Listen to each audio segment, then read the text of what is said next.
we don't need Pride Month. Why do we need Pride Month? I'm here to say that Pride Month is necessary. Like this conversation right here, right now, is the reason why Pride Month is still necessary. Happy Pride, y'all. I wanted to take a moment to apologize for a video that I posted on October 11th, 2025. Coincidentally, that was on National Coming Out Day. So, in it, I said that if anyone on my friends list believed that being gay or acting on it is a sin, that they should simply unfriend me because I had just been forced to do that with my own brother. So, since then, I've been asked by many people to take the video down, um, not because it was inaccurate, but because it embarrassed a lot of people. So, I owe you an apology because I should have doubled down sooner. I should have spoken out every time someone told me to be the bigger person, to keep the peace, to take the video down, or to just apologize in general. And this has never been about winning an argument with my brother. It's always about refusing to normalize bigotry through silence. Like, my sexuality is not a belief, an opinion, or a lifestyle that requires anybody else's approval. It is an inherent part of who I am. It's me. It's a part of me. So condemning someone else because of their sexual orientation, it's just prejudice. Prejudice. It's bigotry. Regardless of whether it's justified by religion, politics, culture, or tradition. Doesn't matter. The rationale doesn't change the harm. So for the past 8 months, I stayed silent because I was told that, family matters should remain private and that I shouldn't air out my dirty laundry and that speaking publicly was somehow worse than the beliefs themselves. But silence is not neutrality. It just protects the status quo.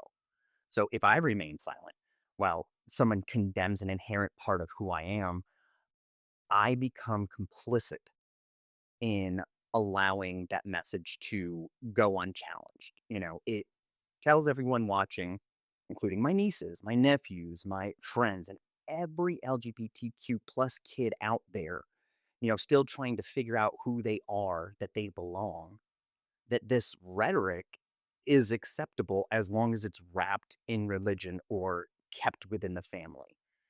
And I've lived the consequences of that silence before because at 19, after years of believing that who I was made me fundamentally unworthy of love, I attempted my own life. And I flatlined for nearly 3 minutes until I was resuscitated. That's something that a lot of people just don't know about me. But that belief, it didn't appear out of nowhere. Like it was built, it was reinforced and normalized by the same messages that continue to be repeated today. That being gay is wrong, it is sinful, or something to be denied. And I know what those messages can do because I almost died believing them.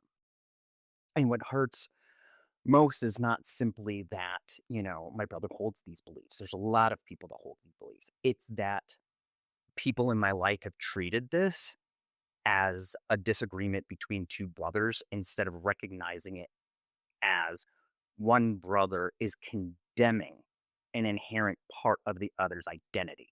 Like something that I cannot change about myself, that I have tried so many times over the years. It's just a part of who I am. There's nothing that I can do about it. And then rather than confronting the prejudice, I've been asked to apologize, to behave, to stay quiet, and, to preserve everybody else's comfort.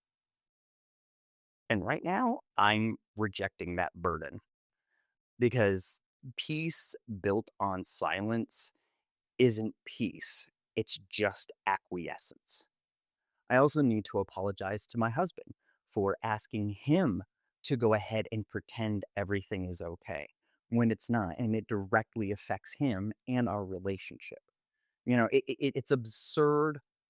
It is as absurd to condemn my sexuality as it would be to condemn my sister for being left-handed.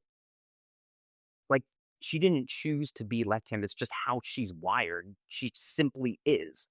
Just like I didn't choose my sexuality, I simply am. That's how I'm wired.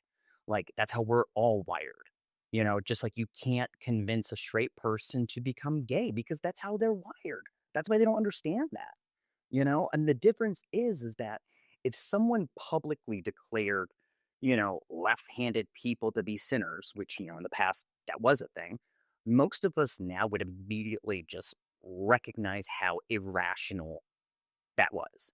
Yet when the target is the LGBTQ community, we're too often told, well, that's just what they believe, you know? But beliefs don't exist in a vacuum, right?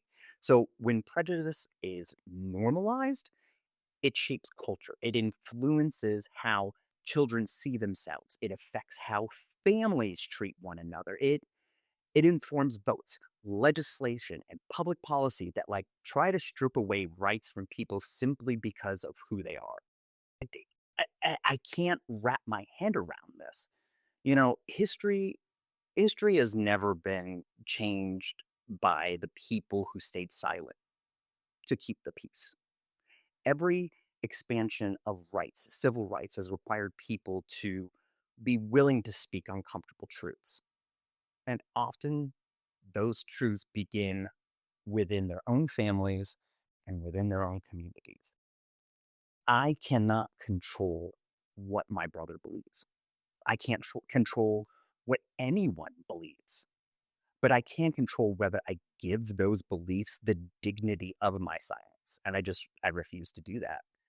Not because I'm seeking conflict in any capacity, but because I know firsthand what happens when prejudice goes unchallenged.